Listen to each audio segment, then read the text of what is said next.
Hi, everyone. Today is Earth Day, if you're listening on the first day that this episode comes out.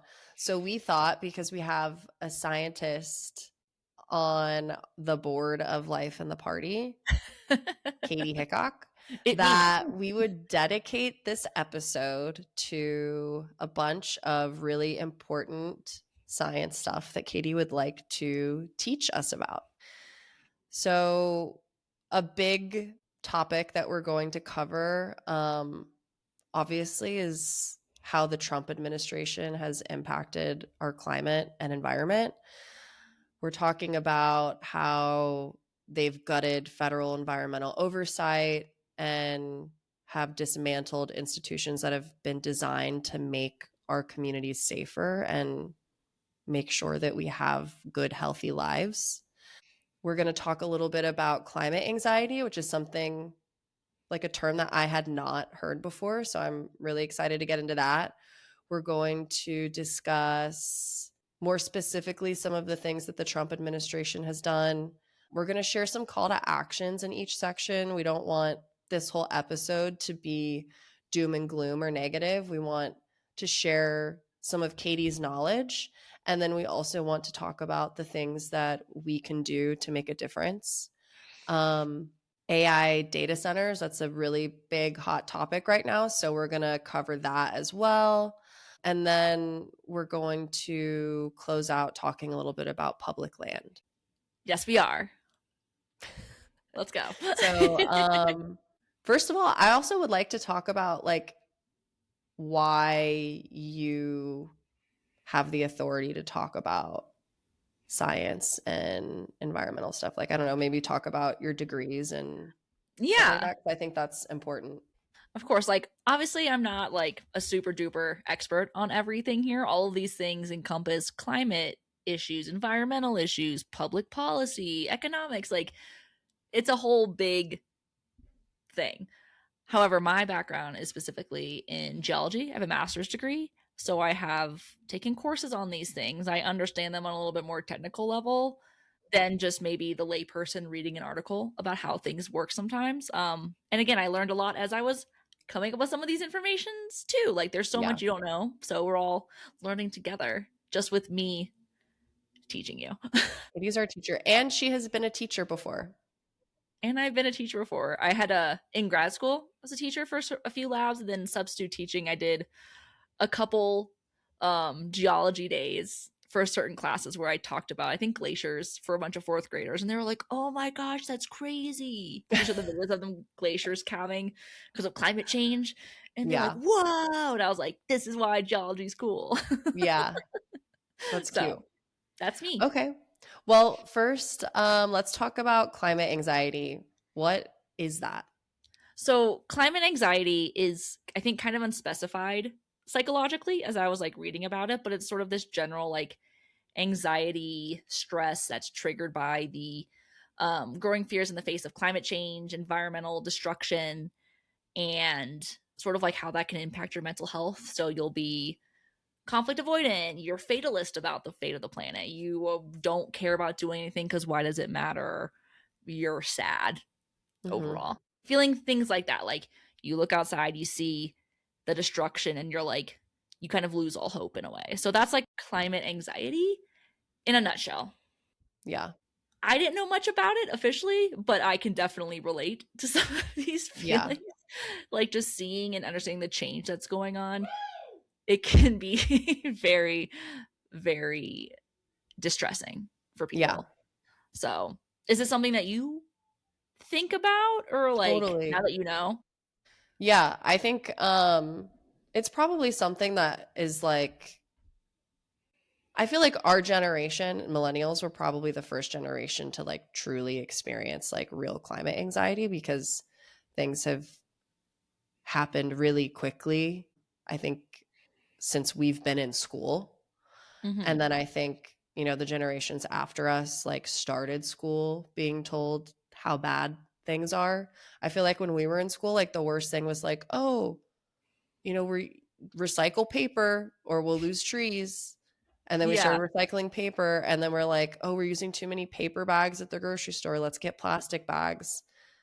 And then like, so like I feel like that was the big concern. And now it's like natural disasters, like, you know, losing water sources, like impacting agriculture. And I'm sure like these things existed when we were younger too, maybe, but it feels a lot worse. And I think also social media and how news operates now just makes everything feel worse. I mean, how many times do you hear people talk about anxiety in general? Like everybody has some sort all of the time. anxiety with something. So, Mm-hmm. yeah, I definitely feel it. And I feel like I just try not to think about it too much. Mm-hmm. I mean, like, if I find myself spiraling about something negative and I'm not doing anything about it, there's no point. Like, I need to stop. Like, I need to figure out like what I want to do Mm-hmm. and then not like consume myself with it. Mm-hmm. And you're correct on those points. Like, I do think that like the main issue right now is like the rate of change is much faster than it would have been without all of these human sources of pollution.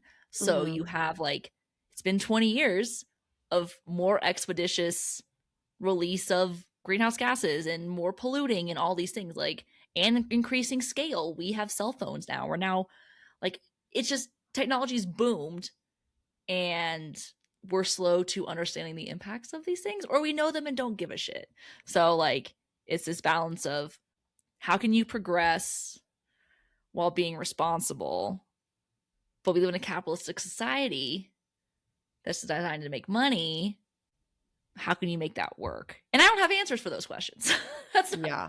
why we're here. But like this whole climate anxiety thing is, I think, growing more. You see more because of social media. You see a lot more impact. There are also more people in the world. Like we're hitting inflection points, I think, in different ways quicker than we thought. And it's important to keep things in mind, but also not get so overwhelmed that nothing happens. Like you're trying to battle the mental anguish of it, but also not give up, but also Yeah. stay educated, but also not have that bum you out, but also, you know what I mean? It's a big up and down. Mhm. So that's what we're going to focus on a little bit today is some ups and downs, and just try to make you be a little bit less climate anxious. Hopefully that's, I guess, the goal. Yeah. We'll see. Okay. So do you want to kick us off with the endangerment findings? Yes. So Trump has launched essentially an attack on the environmental regulations in America. Regulations are put in place to sort of like keep things running helpfully. It's a sort of like a sense of, have you heard of this term environmental justice? Mhm. For those of you who don't know, it's this sort of belief that all people deserve to live in like a healthy environment with clean water and clean air without regard to class, race, anything like that. Because there's Mhm. notorious issues of putting coal power plants in poor neighborhoods or minority neighborhoods and chemical companies in those places because, you know, it they're not going to complain as much, or they're poor, who cares? So They that was don't like have a as trend. much power to like change things. Yeah, it's like, well, we need it, but the very nice place doesn't want it, so we'll put it in the very not so nice place, and they can just steal and Mhm. suffer because a lot of those things, you without those regulations, you have a lot of contamination. You have people getting sick all the time. It's very unhealthy to live near a lot of those places. So, like, that's part of the effort of environmental justice to sort of like rectify those issues or prevent them in the first place. But if things do exist where they are, understanding what the problems are and ways to mitigate them too. So like we're not going to change the plant, but maybe they will contaminate less or pivot to different chemicals that aren't as toxic, you know?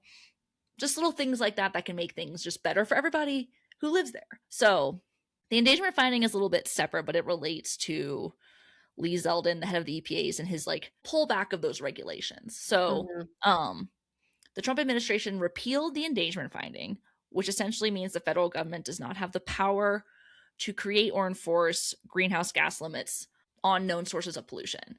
So companies can kind of like pollute without any really regulations anymore. And we have known for years, like it's science, that greenhouse gases are affecting the climate and causing a warming effect.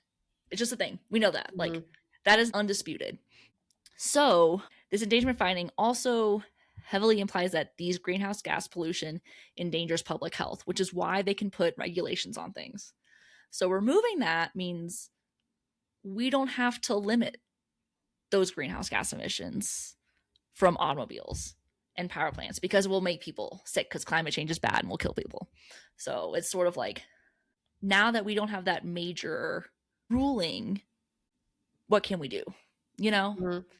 Like that, it doesn't feel good, So what can right? we do? Honestly, we need new administration, but we can't get that right now. But that's something to keep in mind. It is something to keep in mind. Elections are coming up. Don't forget. That's a big call to action, obviously. Yeah. But the big issue is that, like, I think there's a lot of climate disinformation out there. People don't want to believe it, or they don't see it, or they don't understand it. So it creates this block in people telling them that these things are changing because no one wants to hear that things are changing for the bad. Am I Mhm. right? So, like, hearing that your car is contributing to greenhouse gas emissions, which is a threat to public health, just doesn't sit well with some people. And those Mhm. people apparently have a really big voice right now. But the removal of this finding is just another way that this administration has sort of gutted the power to regulate these massive companies that don't care about society, that just do whatever they want, pollute wherever they want. There are no consequences for their actions. And regulations Mhm. are meant to help everybody, not just some people, you Yeah. know? So that's one big thing. Okay. Very bad. Well, I think also like staying educated on these things is important. I think that's a good call to action. So obviously Mm-hmm. like vote and educate yourself, but I think something that would be helpful is to share resources where people can go to stay up to date on like factual science and climate and Mm-hmm. sustainability and energy updates. So I think we can probably compile some of those and share those in a post when this episode comes out so people Mm-hmm. know like who to listen to, because another thing is like I have like a big issue with like people sharing misinformation on social media, and I've noticed it a lot lately. Mm-hmm. Um, and I think it's really dangerous. I Oh, yeah. mean, Oh, yeah. and it happens on both sides. And I get really frustrated when I see people like resharing news or political stuff or like anything that is supposed to be sharing facts. And it's like not from a legitimate source. I'm like, guys, everyone needs to go back to middle school when we had to write papers and include our sources, and like not anything could be a source. Like abcdefg dot ab Blogpost.net.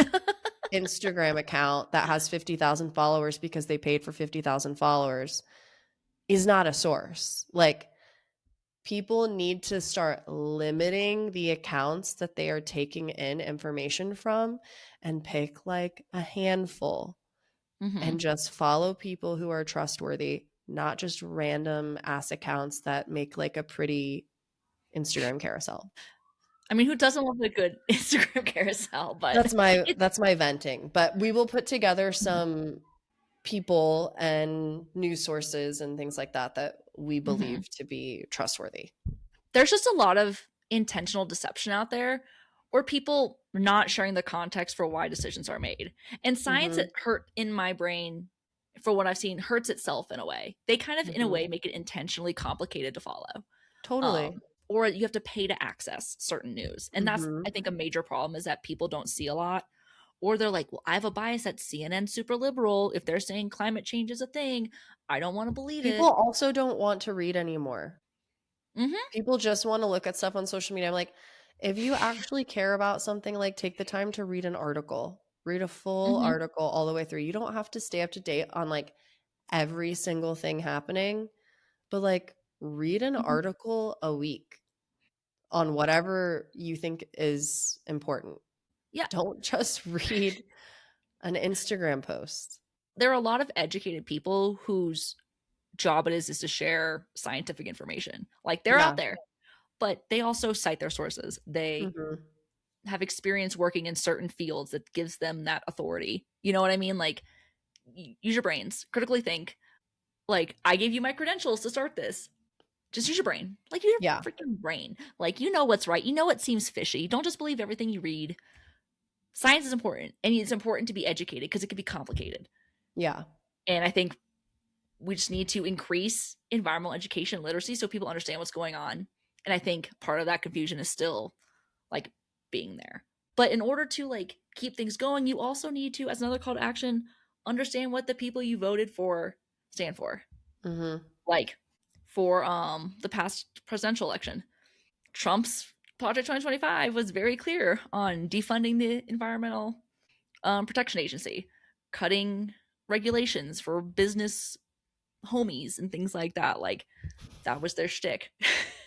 Business If you home vote, biz homies. I couldn't think of The another biz word. homies. Exactly. It's all for the business bros, you know? So, like, if you voted for Trump and was like, oh no, I didn't really think he would do that. Stop doing that. Stop doing Yeah. that. Like, Yeah. find some issues you care about. It doesn't have to be like environment doesn't have to be your main issue. It could be um abortion health issues. It could be, I don't know, literally anything. Like, but just be educated on it and know what your representative officials, even locally at the state level, at the presidential level, Congress, what they'll tend to vote for because Yeah. they represent you. And if you don't like certain things, tell them. And also know that like a lot of them probably don't know much about this either. Like your elected officials cannot possibly know everything about everything, and they typically have like very specific issues that they're very educated on and have as priorities, and a lot of the time it's not going to be environmental stuff. Mm-hmm. But that's where it is important for you to like call, email, write a letter. Like you can do all of the above. It doesn't have to be a phone call. You can send an email. We did like letter writing campaigns back in college for tiger conservation stuff. Mm-hmm. And back then, I can't even remember. Like it was like a crazy low average of like the number of like pieces of physical mail that Congress people would get back then. So I can't imagine how much lower it is now because everyone relies on like calling and emailing. Mm-hmm. Like you can find like a template letter online, print out a bunch of copies and like have your friends over for drinks and like sign the letters and send in the letters. And I guarantee you it'll be like some of the only mail they get that week. So it's going to stand out. Mm-hmm. So know that like your representatives don't even know what they're doing half the time. Mm-hmm. Like that is genuinely true. And they need to be reminded and nudged about the things that are important and the things that are going on. Exactly. Like they're all lawyers and doctors. Not many of them are scientists. Like they come from a For very specific sure. background and It's like one of their least knowledgeable topics. is probably in the sciences. You know, like Mhm. you're usually not the richest and you're not going into public service in that way. Like it's just how it is. But Yeah. that's why you have independent agencies to help you make those decisions intellectually and Mhm. prioritized non-political bias and just being like this is what the facts are and this is how we're working and not try to be affected by that. But those things are changing now, which is part of why we're having this episode this week. But another call to action to handle like what's going on like with these big climate EPA findings is to like join climate groups in your local town or city. Mhm. They'll keep you knowledgeable about what's initiatives are happening in your neighborhood. You'll stay informed from like a reputable group. Even like major like climate groups, like the Sierra Club, Greenpeace, conservation, like anything like that. Like you can just get on mailing lists and see what's happening around nationally in the world, your state. Like it's all very informative. And again, the thing is that you can't fight what you don't know is happening. So Mhm. staying informed is probably one of the smartest things that you can do. And speaking on that, you can also volunteer and donate to these groups. You know, go pick up trash on the river with the local water keepers. You know, go petition to replace something with something. I don't know. Literally anything. Something bad with something green. Local foods, you know, like we need to be replacing more things with other things. exactly. Just what are those things? And also at your job, green initiatives. You know, I don't know if you ever knew this when I worked at the geology company, because it used a lot of like in order to keep things sterile and clean, you to like have a lot of trash, but a lot of it was recyclable, and we were just throwing it away. So, I helped being like, we need to get the recycling bin out here so we can at least recycle the cardboard instead of just throwing it in the trash. And they did. They got a recycling bin, so we used that for a while, obviously until I got fired. But it wasn't for doing recycling. It was for we'll do another episode on the firing, guys. Yeah. I'm just too good. They fired me. But that's important. Like at your workplace, you can kind of incentivize those things. I joined an environmental justice group at my old job where we had like informational sessions about what people were doing and learning about like different research that was happening in the company that affected environmental justice, and like keeping your nose about what happened in history and all these pollution things. I think I'm like losing my train of thought in there, but like it's all about being informed and taking action when you see things going against your beliefs. Yeah. If you want a clean environment, unfortunately, you might have to write a letter or, you know, join a group. It should be easy. It should be easy to have, but it's not. You know, just isn't. So, no, I don't think anything should be easy to have. Well, you would think that having a clean air and clean water would be something you didn't have to work so hard for, I think is what I'm implying. True, but you have to constantly like make noise about the things that you care about, because the second you stop is when those things go away. So, or other noise from other perspectives gets louder. So, yeah, you can't just stop, unfortunately. So, okay. Next, do we want to talk about AI data centers, Katie? Sure. Let's do it. Let's do it. So, everyone knows. What's the deal with AI data centers? Let me ask ChatGPT. Just kidding. Don't do that. Don't do that. Definitely don't do that. Just read the news. So you all know AI. Copilot, Gemini, Claude, all of them, like, they're popping off. Y'all know that. So the problem we have here with AI data centers is that they use an absurd amount of water. So a 2023 study by UC Riverside estimated that an AI chat session where you ask around 20 questions can use a bottle of fresh water. And the key here is that you're using fresh water. So most of the water on our planet is salt water. There's only 3% of Earth's water that is fresh water, and only 0.5% that is accessible to us, because the rest of it is in ice sheets, or underground in aquifers, or in the cloud as clouds, you know, so we can't access that. So we have a very limited amount of fresh water. So when you pollute, it takes effort to clean them out and everything. Or if it's not used for, you know, drinking, you know, we have issues with that. So AI data centers use fresh water for cooling purposes, to cool all the servers, which can severely stress already water stressed regions where these data centers are located. And roughly 2/3 of data centers built since 2022 are located in these already water stressed regions, things like Arizona, Texas, like not water heavy climates.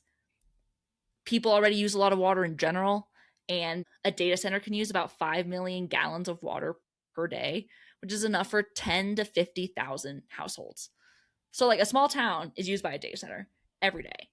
So cities are building these data centers and offering them a lot of tax breaks because they have the promise of bringing in a lot of new jobs. And that's a big buzzword. That, again, people need jobs. We're pro jobs. Jobs are great. However, you compromise a lot by bringing in these companies. They affect the environment. They actually don't have as many high-paying jobs as you would expect. They keep fossil fuel plants open because they're running off of fossil fuel, you know? And then you have higher energy prices in areas where you have higher energy use. So like it's sort of been in a way a net negative for a lot of people. And AI is very profitable for the tech industry in a way. Like it's important to understand that these AI data centers, while useful, and AI will be in the future. It will be. Responsible usage to start will set a good precedent for moving forward with how AI is done in the future. And I think that's very important to understand with regards to AI and water usage, because I don't know, like, I'm in Colorado. We've had a terrible, terrible snow year this year. So Mm-hmm. the big problem with that is like downriver of the Colorado River, snow resorts, lakes, all the things rely on a certain level of snow to fall every year. You have water usage limits that are dependent on predictable cycles. And when you have an unpredictable year, you will severely impact the amount of water in a location that can be used. And we need water for drinking and hospitals and things that might be just more important than AI. You know what I mean? So all of that comes down to use, in my opinion. Like, people use AI. You're going to. Your job's going to make you use AI. Our main call to action is don't use it all the time. Mm-hmm. Don't have AI be your therapist. Yeah. Don't do it. Don't have AI tell you add something to your calendar. Do it Yeah. yourself. You know what I mean? Like, it's tough. Don't use AI like you use Google or like you would use a personal assistant. Like, the reality is, most of us have the time and the resources to do a lot of the things that we ask AI to do. You should really only be using it if it is like a high impact, like high value add to your life, in my opinion. Yeah, you're not going to have a choice. Like, companies are using it, they require you to use it, they require you to get good at using it in a lot Mm-hmm. of industries. So you're not going to have a choice to like boycott unless that wants, like, you want that to be the hill that you die on. Go ahead, by all means. You can have a few hills if you want. Katie has 69. um you know, be smart about it. AI data centers are also getting better with water usage. So, like, that will be a thing that happens. The problem is you also have them being built in the same with those environmental justice issues in places that don't have them. You're not getting them. You're not going to get an AI data center in the middle of Mount Pleasant, South Carolina. It's not going to happen. Mm-hmm. You're not going to get that. You know what I mean? Like, you're going to get it on the outskirts in the neighborhood where no one's making a fuss. And that's where you'll have the fossil fuel emissions. That's why you'll have the water usage. That's where you'll have the high energy prices. That's why you have the sound. Data centers are very loud also. Like, it's just an unnecessary evil in a way.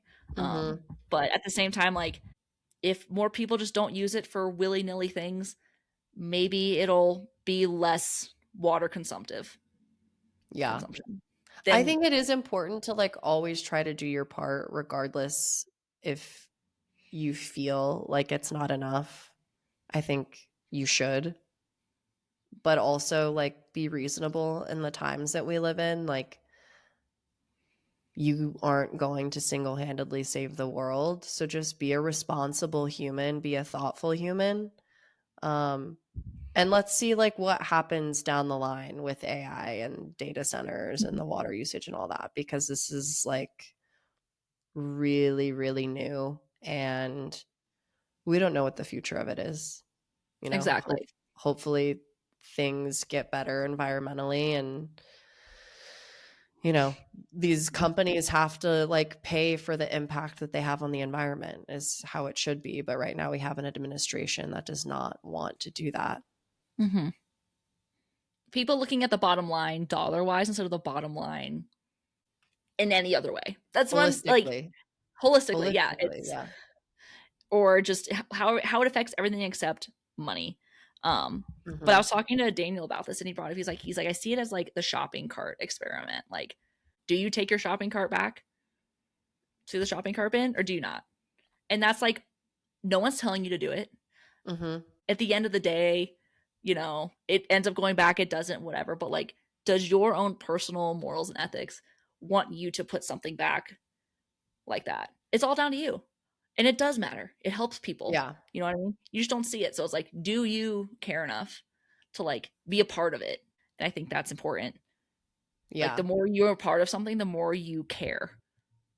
If you don't go outside, you might not like see it as much. You might not see the change. You might not understand what's going on. So being present and being observant and like giving a fuck can honestly sway a lot of people because you care about what you see, you Mm-hmm. know?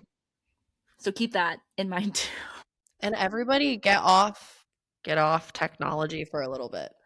Like I like Daniel's like comparison to the shopping cart theory.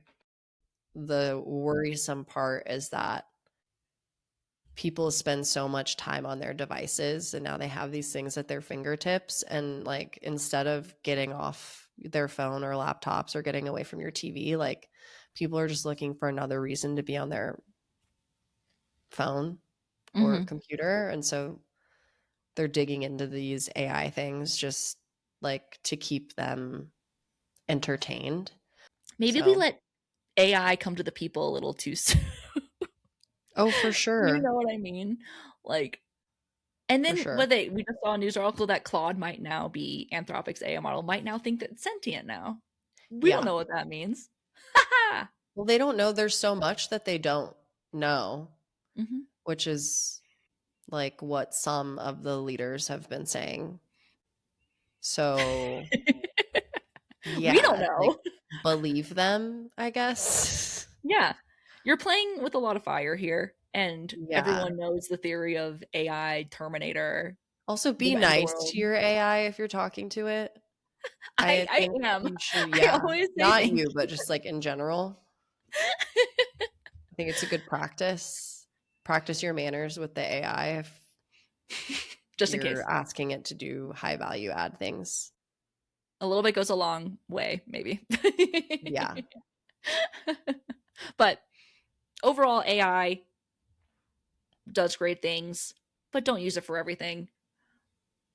Use your brains, do it yourself. Like Hmm. I remember seeing, I know, before we leave, I saw this one ad before it became a little bit bigger. It was for Google Gemini, and they were like, we used AI to write a card to our kids' coach because it was easy. And I'm like, but that misses the fun of, or like the whole point of writing a heartfelt card to like a coach. Yeah, that's a bad ad because I don't think anyone who's going to write a card to someone like that, Like, say thank like, you.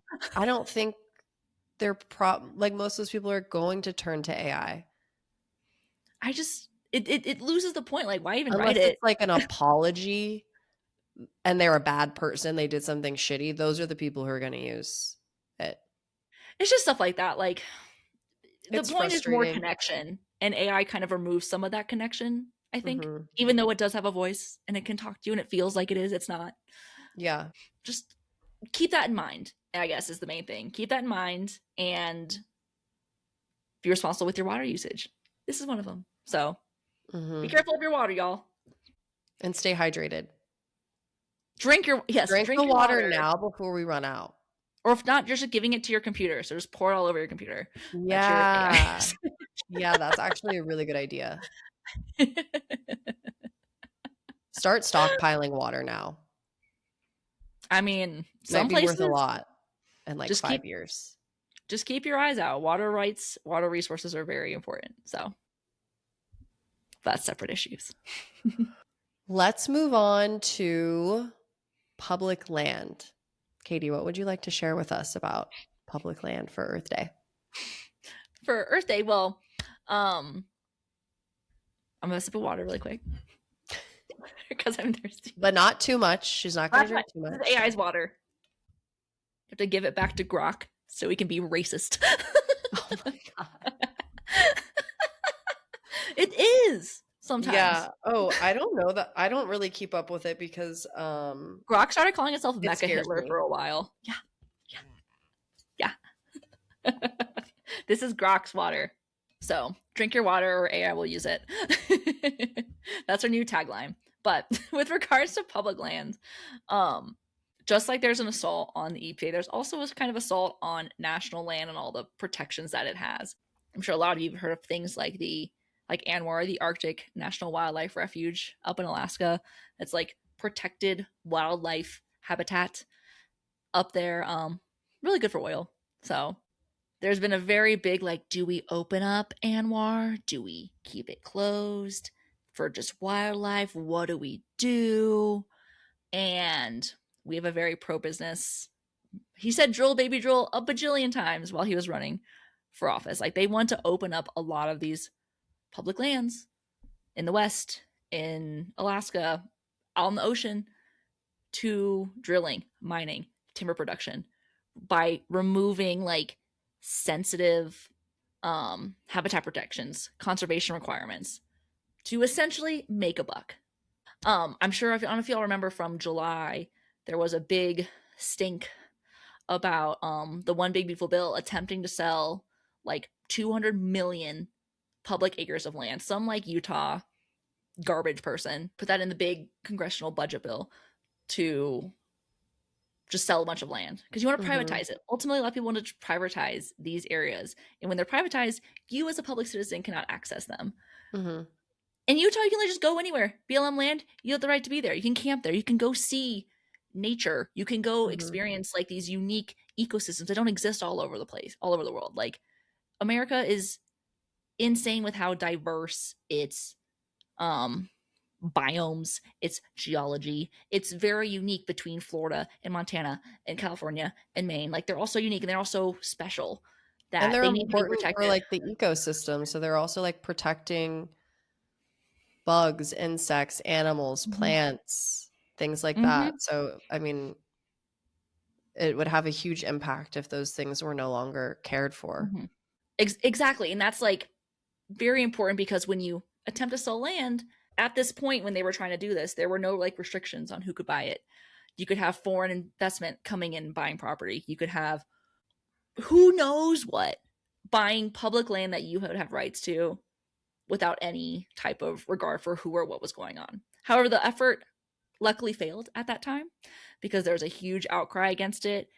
And you had a bunch of congressmen being like, oh, I didn't actually like read that part of the bill. And you're like, isn't that your job?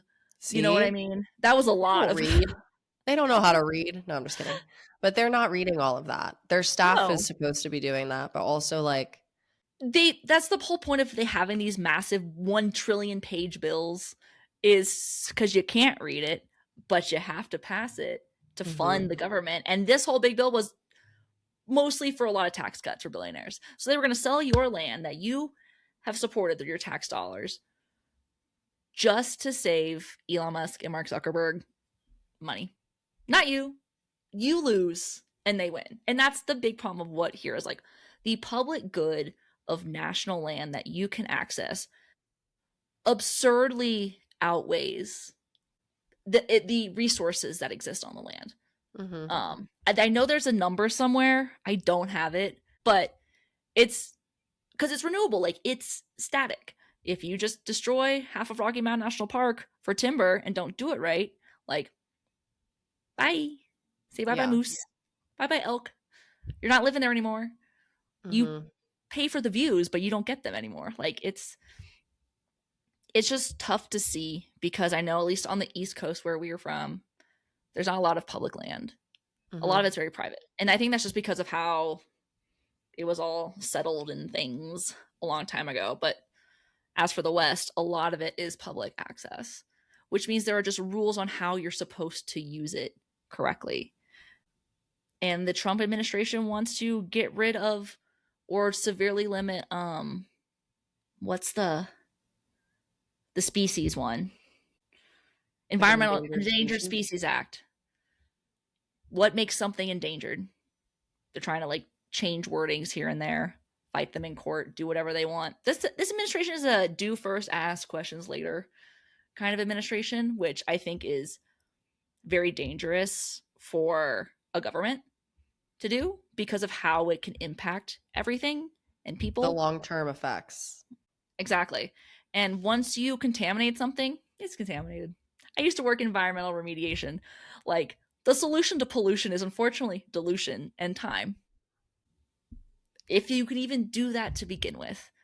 So the goal is to sort of just understand what's happening to the land around you Technically, that land could have sold off half of Yosemite.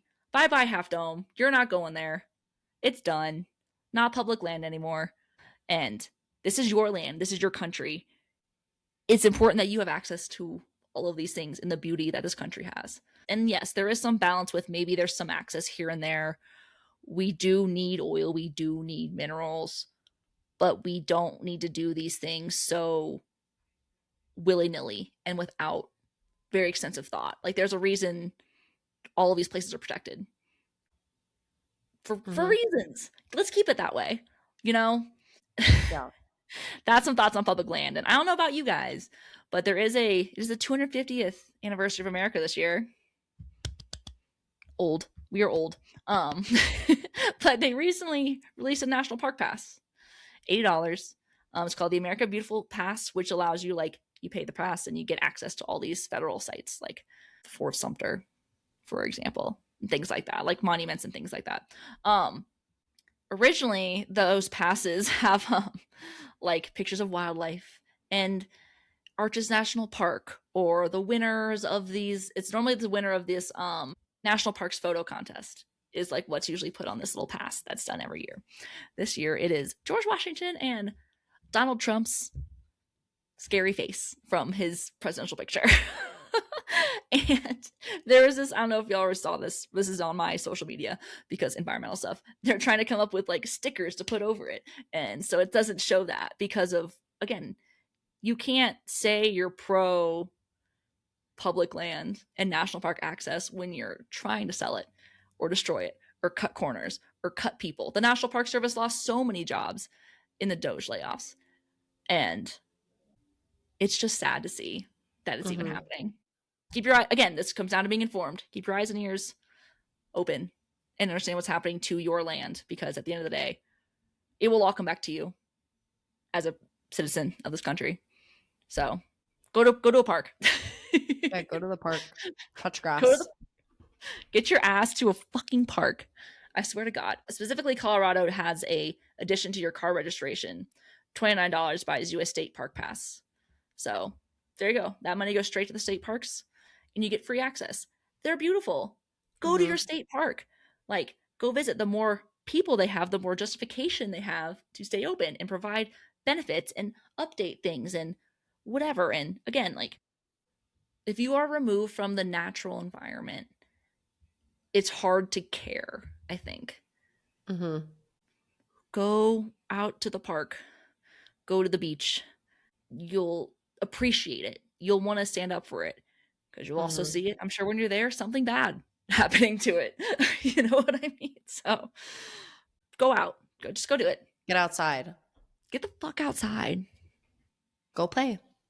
So those are some big science things that have been going on recently that I hope are educational to you guys.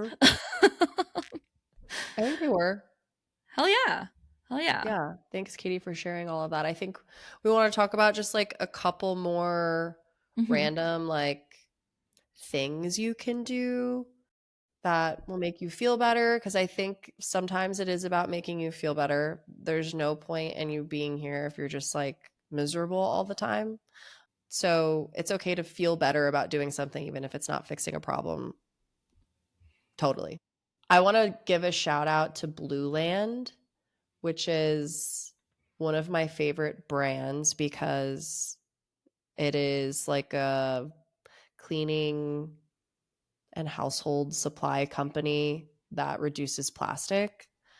You can get hand soap, dish soap, laundry detergent, dishwasher tablets. I think you can maybe even buy like body soap and things like that from them. I love it. Like, it is more expensive, but you can start small. I didn't start by getting a bunch of products. I started with just hand soap, and then you can slowly add on and add on. And it's very rewarding when you notice like, oh, I don't have like plastic bottles that I'm having to recycle that had hand soap or dish soap or cleaner or whatever. And like think of the big laundry detergent jugs. Like, I mean, I've been using Blue Land for probably like 4 years now, so it feels good to know that like I've saved that much plastic considering like everything comes in plastic now. So I would definitely suggest Blue Land. I would also suggest stop buying paper towels and paper napkins. I buy paper towels to have whenever I have like a big party if there's like a big mess to clean up, but I've had like the same 2 rolls of paper towels for like over a year. And instead, I just use like washcloths to wipe down my counter. So I use Mm-hmm. washcloths, and then those are like specifically for paper towel usage. And then I have like cloth napkins that I use. And like you do not need paper towels. People use them so much and you go through them so much, and I can see how you can. But like those are just like very easy ways to reduce your waste, I guess. I'm trying to think if there's anything else that I do. Obviously, like, please do not buy plastic water bottles. I thought everybody agreed to stop doing that a long time ago. No. Don't Plastic water also bottles are good for emergencies only, and do that's not it. buy plastic cups online to then put your iced coffee that you make at home in a plastic cup so that you can feel like you bought it and you got it to go. Do people do that? People do that. Do not do that. Call the police on them. That is like it is like a gross what is the phrasing I'm trying to look for? It is just like Misuse of yeah, power. just like such Weird a flex. blatant like disrespect to the environment. Like it's just crazy to me. Like Um absurdly wasteful. you went through about 5 steps to get to that point. You shipped yourself plastic cups to pretend. You opened your laptop, you got on Amazon, you found it, added to cart, pressed a couple more buttons, got it shipped to your house, picked up the package, opened the package. You know what I mean? Like, Mm-hmm. And a lot of those are single use items. I think yeah. like, and if I want anyone to take away from this besides the science stuff, is that people have their own reasons for being sustainable. Do you want to Mhm. focus on trash? Do you want to like reduce plastic use? Like, do you want to recycle? Do you want to educate? Like, there is something that will be the forefront of how you decide to like move forward in like your sustainable life and sort of like help do these things. Like, you can't do everything, unfortunately. It'd be great. Yeah. But like there are a lot of things that you can do. And like Carrah, a big one for you, which I don't think you mentioned, is that you live in a very walkable area. Y'all don't use your car that much. Oh, yeah. Yeah. You ride your bikes, you walk. Mhm. Removing that exhaust from the road, albeit small, is good. Yeah. Cities should be walkable. That's like a separate topic entirely, but like that's a big one. Your use of paper towels, you have less trash. Mhm. You have less trash getting out into the environment. You're filling up landfills less. I do these things with excess plastic. I have like 9 of these. They're called like eco bricks, and they're just like harder plastic. This is a coffee Mhm. cup. You can use I had laundry never heard bottles. of these until Katie just mentioned them to me. Yeah, they're called like eco bricks, and essentially what you do is you just stuff them with smaller bits of plastic so that when these eventually go into the dumpster, they're less likely to lose trash. So Mhm. you're essentially containing smaller pieces of plastic. Like I have like Pokemon trading card packs, straws Yeah. that are cut up. You have to wash them because you can't have anything like dirty in here, like if it's food related. But you can just you isolate this. Like you know how many times you see stuff flying out of people's trucks? Like it's Yeah. all in here. It's not going anywhere. Like I think reducing trash is very important because it's everywhere. It's fucking everywhere. And it pisses me off to see Mhm. people littering. Like, yes, there should be more trash cans, I think, out. That's a city issue in a general, but people will miss a trash can. They'll leave their poop bag for their dog on a walk. And I'm like, Mhm. it's disgusting. It's honestly it can be a public health issue, Mhm. especially if it's like dog poop and things. Like, pick up your fucking trash and throw it away. Just Yeah. there's layers of things to do, and I think there's like very baseline things that you can do. And then, then you can go a layer deeper if you want, or whenever you're ready. Like, try not to judge each other for things, but I will judge you if you're buying like cases and cases of plastic water bottles. You don't need Yeah. to do that. Like, get a Brita filter. It might Buy a be water more cost bottle up front. Get a plastic water and a bottle. reusable water bottle. Yeah, a reusable water bottle, Brita filter. Unfortunately, it seems like a lot of those more environmentally friendly decisions are more expensive. But generally, those are upfront costs that make things better. Like the Blue Land stuff, it's in concentrate. You can Yeah. probably add a lot more water to it than just a general bottle of Yeah. Windex. Like, those things can last a lot longer. I think it's crazy what you will see just a small amount of difference you've done. Like, I'm seeing the scale of my plastic use. I have like 9 of these. Mm-hmm. And this isn't even all the plastic. We definitely throw away plastic because Yeah. I don't want to wash it, but Yeah. like, you don't see, you make your trash, it gets thrown away. You don't see where it goes. You're not part of that thing. And when you're not part of something, you can feel like it doesn't matter.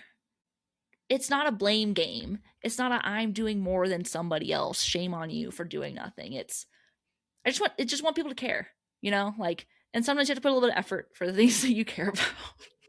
Yeah. But if you're using use your canvas bags at the grocery store.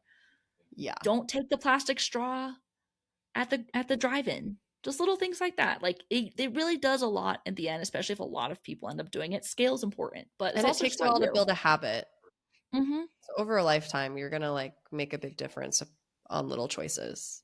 And if you start that way, you'll grow that way.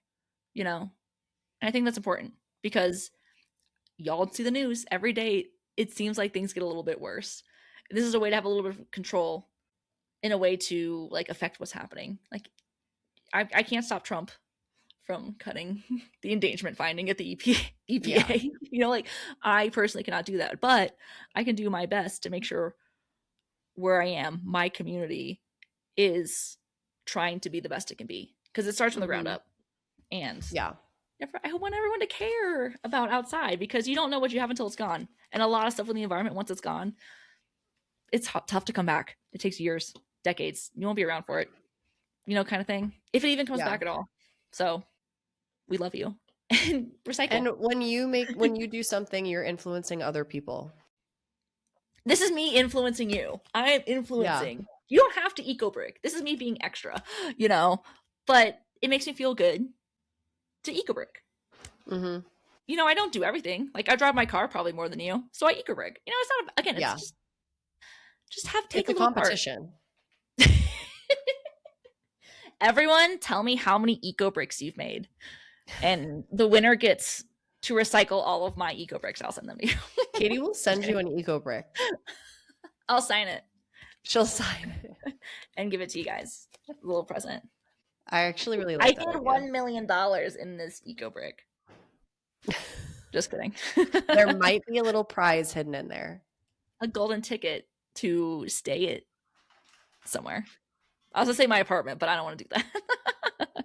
So, since it's Earth Day, we just wanted to focus a little bit on a lot of these things, which will make you feel better about the climate anxiety and all that stress going on, because you're taking control, you're staying educated, and you're doing what you can, and that's all you can do. And we want you to be happy. Happy, healthy you. Happy, healthy environment. Makes things better. Well, thank you, Katie. I feel like I learned a lot, and I'm excited to share like more resources on our Instagram for people. We can just share reminders of calls to action and different resources for them to stay up to date on climate news. So thank you for sharing. Thank you for tuning in. Don't forget to follow us on Instagram and TikTok at Life in the Party Pod, and subscribe to our YouTube channel at Life in the Party. Leave us a review on Spotify if you haven't. I think it's just like stars. So leave us 5, obviously. And we love you guys. Yeah. Tell us your favorite recyclable material. If you have one. Tell us your Aluminum. favorite memory with planet Earth. Yeah, it is Earth Day. Or close to it for sure. So go outside. Get outside. We love you guys All and right, girls bye. and theys. And All right. they Bye.